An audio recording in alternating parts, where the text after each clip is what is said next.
Unconstrained investing really should not mean unstructured investing. I'm Gene Tenuzzo, Senior Portfolio Manager.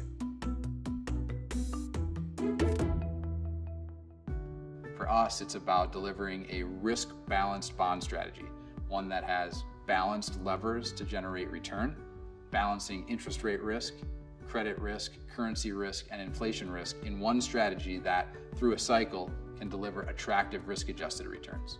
Duration or interest rate risk is what investors generally associate with bonds. It's the risk that if government bond yields rise, the price of government bonds fall.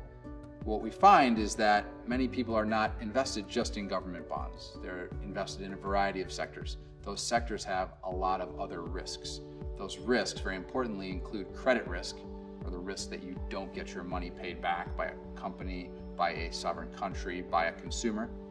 And looking at the different levels of credit risk, the different risks that we're taking, the different balance sheets that we're exposed to, can identify risks but also opportunities to generate income.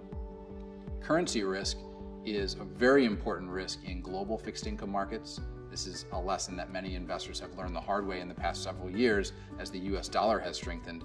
But in global bond investing, the impact of currency volatility can have a profound impact on returns. And lastly, inflation risk is the fourth major risk factor that we look at in building bond portfolios. Inflation risk is something that historically is the enemy of bond investors, but there are types of bonds that can benefit investors when inflation rises, particularly inflation-protected securities. So taken together, duration risk, credit risk, currency risk, and inflation risk all deliver a unique return profile that can be balanced together to deliver a portfolio for an investor that can deliver better risk-adjusted returns through a cycle. I think investors underappreciate the type of risks they're taking in the bond market. Many investors think they're buying a bond portfolio for safety, but actually maybe have a very aggressive credit-sensitive portfolio.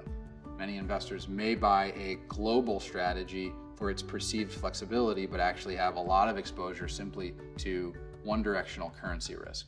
I think investors need to step back and say, by investing in a risk-balanced bond strategy, I increase the probability of success through a cycle rather than a simple concentrated risk strategy.